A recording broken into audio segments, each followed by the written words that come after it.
Perkenalkan, kami dari kelompok 7 akan mempresentasikan hasil dari kerja kelompok kami, yaitu restoran berbasis website.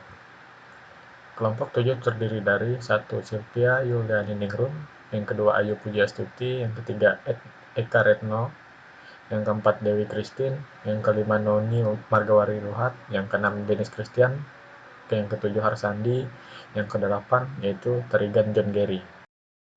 Perkenalkan, saya Dewi Christine Wilianti, NIM 19150361122. Di sini saya akan menjelaskan tentang project description. Perkembangan teknologi yang pesat menuntut suatu bisnis untuk memperoleh informasi yang lebih cepat dan akurat, sehingga diperlukan penerapan sistem informasi berbasis website dalam suatu bisnis. Pemanfaatan sistem informasi yang mendukung kinerja suatu perusahaan akan terlaksana dengan baik seperti transaksi lebih cepat, pengelolaan data lebih tepat dan akurat. Tujuan utamanya adalah mencari keuntungan, kelangsungan usaha, perkembangan dan pertumbuhan dari usaha tersebut tentu saja berkaitan erat dengan proses transaksi dan pelayanan. Dan perkembangan teknologi tersebut tidak lepas dari peran manusia, yang selalu berusaha memperbaiki dan mencari inovasi-inovasi baru, agar teknologi tersebut dapat digunakan untuk membantu pekerjaan manusia. Assalamualaikum warahmatullahi wabarakatuh. Di sini saya akan melanjutkan tentang restoran XYZ. Restoran ini adalah sebuah perusahaan yang bergerak pada bidang kuliner, makanan, dan minuman. Restoran ini terletak di Samarinda, dan sampai saat ini proses kerja restoran XYZ masih kurang baik karena masih menggunakan sistem offline, sehingga sering terjadi kesulitan bagi pelanggan untuk melakukan proses pemesanan makanan dan minuman yang praktis. Sebab pelanggan harus datang ke restoran sehingga memerlukan waktu yang lama bagi pelanggan. Nah, agar mempermudah pelanggan dalam melakukan pemesanan makanan dan minuman, maka dari itu restoran XYZ ingin menggunakan teknologi informasi dalam strategi pemasaran dengan cara merancang sebuah sistem baru yang berbasis website. Nah, di sini aplikasi pelayanan restoran berbasis website diharapkan dapat membantu dalam mengelola transaksi-transaksi dan memberikan informasi pada pelanggan melalui website. Penggunaan pelanggan akan langsung terhubung dengan bagian admin untuk segera memberikan informasi tentang makanan atau minuman yang akan dipesan. Selain itu, juga akan langsung terhubung ke bagian kasir sehingga mempermudah proses pembayaran. Assalamualaikum warahmatullahi wabarakatuh. Nama saya Sylvia Yuliani Ningrum, NIM 19150361124. Saya dari kelas Sistem Informasi C 2019. Di sini saya akan menjelaskan tentang deliverables. Jadi dari deliverables ada 4. Yang pertama ada software development plan, yang kedua ada software requirement specification, ada software architecture development dan test plan, dan user documentation serta hasil dari perancangannya. Jadi yang pertama ada SDPLN, singkatan dari software development plan. Nah, di sini SDPLN itu mengenai rancangan sistem informasi yang akan dibuat. Jadi rancangan tersebut meliputi sebagai kayak perkenalan dokumen, gambaran umum proyek, struktur anggota dalam tim proyek, proses manajemen, rencana proses secara teknik, rencana proses yang mendukung serta rencana tambahan. Jadi itu dari SDPLN. Sedangkan SRS adalah kebutuhan pembuatan produk. Jadi dalam pembuatan produk itu ada kebutuhan spesifik yang dari kebutuhan fungsionalitas. Jadi di dalamnya ada input, proses, dan output dari produk dan non fungsionalitas. Nah, kebutuhan antarmuka juga dapat digambarkan sebagai dokumen ini. Jadi terdiri kebutuhan antar pengguna, antar hardware. Jadi kebutuhan yang harus dijalankan atau dioperasikan aplikasi ini, kebutuhannya adalah software yang menjelaskan bagaimana cara pengguna berinteraksi dengan sistem tersebut, atau kebutuhan antar komunikasi. Jadi yang ketiga ada SAD. Nah, di SAD ini mengenai arsitektur proyek perangkat lunak yang akan dikerjakan. Jadi, dokumen ini diantaranya berisi tentang overview dari dokumen ini sendiri. Jadi, ada architectural representation, architectural goals and constraints, user case view atau representasi fungsionalitas dari proses, dan logical view. Nah, yang terakhir itu ada TST PLN. Secara umum, tujuannya adalah identifikasi informasi proyek dan komunikasi perangkat lunak. Nah, jadi persyaratan yang diujikan untuk testingnya adalah merekomendasikan dan menjelaskan strategi yang akan diuji dan akan digunakan. Jadi identifikasi kebutuhan yang diperlukan serta lampiran yang terkait. Mungkin sekian dari penjelasan saya. Kurang lebihnya mohon maaf. Wassalamualaikum warahmatullahi wabarakatuh. Assalamualaikum warahmatullahi wabarakatuh. Perkenalkan, nama saya Ayu Pujiastuti dengan NIM 1915036119. Di sini saya akan menjelaskan bagian scope definition, yaitu batasan dari proyek aplikasi ini, yaitu yang pertama, aplikasi yang kami buat ini tidak membahas mengenai kontrol kualitas dan kualitas asuransi. Yang kedua, aplikasi ini hanya dapat menghasilkan informasi mengenai transaksi penjualan, pemesanan, perubahan, dan retur penjualan. Yang ketiga, aplikasi ini juga tidak membahas mengenai resiko proyek. Pokok bahasan hanya pada resiko permintaan perubahan atau akan ditangani secara khusus di manajemen perubahan. Batasan di sini maksudnya adalah faktor yang memberikan limitasi terhadap apa yang dilakukan dan bagaimana melakukan suatu proyek. Perkenalkan, saya Noni Margawari Luhat, NIM 1915036129. Di sini saya akan menjelaskan tentang kebutuhan fungsional dan kebutuhan non-fungsional. Kebutuhan fungsional adalah kebutuhan yang berisi proses-proses apa saja atau layanan apa saja yang nantinya harus disediakan oleh sistem. Adapun kebutuhan fungsionalnya, yang pertama, sistem dapat melayani dan memenuhi kebutuhan transaksi pelanggan. Yang kedua, sistem dapat memberikan informasi menu, produk, dan melayani pemesanan dari pelanggan.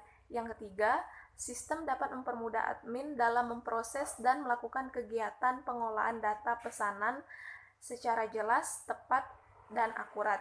Yang keempat, sistem harus dapat mencetak laporan transaksi, jumlah transaksi, data pesanan, data produk yang dipilih, dan transaksi laporan pembelian. Selanjutnya yaitu kebutuhan non-fungsional. Kebutuhan non-fungsional adalah fitur-fitur pelengkap yang menunjang kerja pada suatu sistem dan memiliki pengaruh yang tidak langsung. Adapun kebutuhan non-fungsional yang dibutuhkan dalam pembangunan sistem ini seperti kebutuhan hardware. Yang pertama, 2 unit komputer. Yang kedua, 1 unit server. Yang ketiga, 6 unit handphone. Yang keempat, instalasi jaringan lokal. Yang kelima, internet. Yang keenam, kebutuhan software. Assalamualaikum warahmatullahi wabarakatuh. Nama saya Eka Retno, NIM 1915036106. Di sini saya akan menjelaskan project milestone. Yang pertama, ada perencanaan. Dilakukan selama 3 hari dari tanggal 23 September sampai 25 September. Perancangan melakukan aktivitas mengkaji ketidakpastian, mengukur kepastian, menentukan arah pencapaian, serta menentukan langkah untuk mencapainya. Yang kedua, ada analisa sistem. Analisa sistem dilakukan selama 4 hari dari tanggal 26 September sampai 29 September. Analisa sistem melakukan aktivitas seperti mengidentifikasi masalah, memahami kerja dari sistem aplikasi restoran yang akan dibuat, terus menganalisa sistem dan membuat laporan hasil analisis. Yang ketiga, ada desain aplikasi. Dilakukan selama 9 hari dari tanggal 30 September sampai 8 Oktober. Desain melakukan aktivitas, merancang dan mengembangkan tampilan awal pada aplikasi restoran yang kemudian diimplementasikan dalam kode pemrograman. Yang keempat, ada pemrograman dilakukan selama 14 hari dari tanggal 9 Oktober sampai 22 Oktober. Programmer menjadi lebih mudah karena proses analisa dan desain dilakukan dengan baik. Jadi pemrograman itu menulis sintak sesuai dengan analisa sistem dan desain yang sudah dirancang untuk membangun aplikasi restoran. Yang kelima ada testing. Testing dilakukan selama 6 hari dari tanggal 23 Oktober sampai 28 Oktober. Testing dilakukan setelah proses coding selesai, terus program sudah siap dicoba untuk mencari bug atau gangguan pada program yang telah dibuat. Yang keenam ada instalisasi. Instalisasi dilakukan selama 3 hari dari tanggal 29 Oktober sampai 31 Oktober. Instalisasi ini melakukan pemasangan program atau aplikasi restoran pada headphone untuk pemesanan makanan, dan kemudian untuk komputer untuk kasir melakukan transaksi dengan pelanggan. Yang ketujuh ada dokumentasi. Dokumentasi ini dilakukan selama 4 hari dari tanggal 1 November sampai 4 November.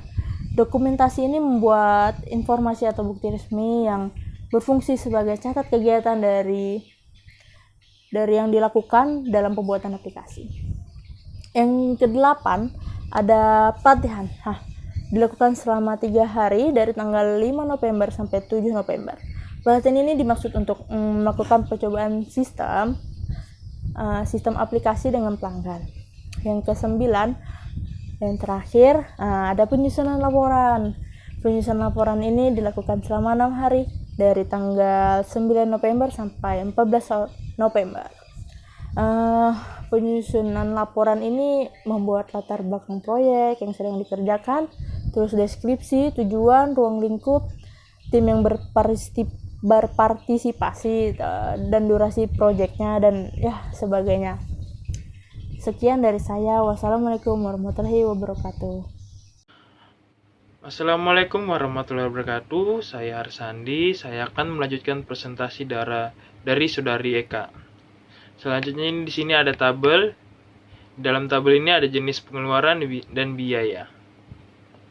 Yang pertama adalah analisa dan desain sistem. Biayanya 5 juta. 2. Desain aplikasi. Biayanya juga 5 juta. 3. Pemrograman. Biayanya 12 juta. 4. Testing. Biayanya 5 juta. 5. Instalasi. Biayanya 5 juta. 6. Dokumentasi. Biayanya 2,5 juta. 7. Training. Biayanya 4 juta. 8. Administrasi. Biayanya 6 juta. Dan total biaya semua 44.500.000. Selanjutnya itu assumptions, constraints, dan dependencies. Ini proyek ini diharapkan dapat mempermudah pelanggan dalam melakukan pemesanan dengan menggunakan aplikasi berbasis website yang ditampilkan di layar yang menggunakan inputan oleh user melalui handphone yang disediakan di atas meja oleh restoran. Masa percobaan aplikasi dilakukan selama 1 minggu. Pengguna sistem informasi pemesanan makanan dan minuman terbatas hanya untuk orang yang menjadi pelanggan. Selanjutnya presentasi akan dilanjutkan oleh Dennis. Project Organizational Structure. Project Manager yaitu Septia Yulianingrum, role-nya itu membuat dokumen SDPLN. Yang kedua Sistem Analis yaitu Hayu Puji Astuti, role-nya membuat dokumen SRS. Yang ketiga Sistem Desain yaitu Dennis Christian, membuat dokumen SAD. Yang keempat itu Programmer Eka Retno, role-nya membuat program. Kemudian Sistem Setting yaitu Dewi Kristi Bulianti, role-nya membuat dokumen tes. Yang terakhir itu Sistem Documentation yang terdiri dari Arsandi dan juga Terigan John Gary yang mempunyai role mengontrol keselarasan dan kelengkapan seluruh dokumen, dan membuat user guide software sistem informasi. Nah, ini merupakan project authorization yang di-approve oleh Silvio Yulianingrum dengan project sponsor yaitu Ayu Pujastuti, Eka Retno, Dewi Christine, Noni Margawari, Dennis Christian, Harsandi, dan Tarigan John Gary. Sekian presentasi dari kelompok kami, terima kasih.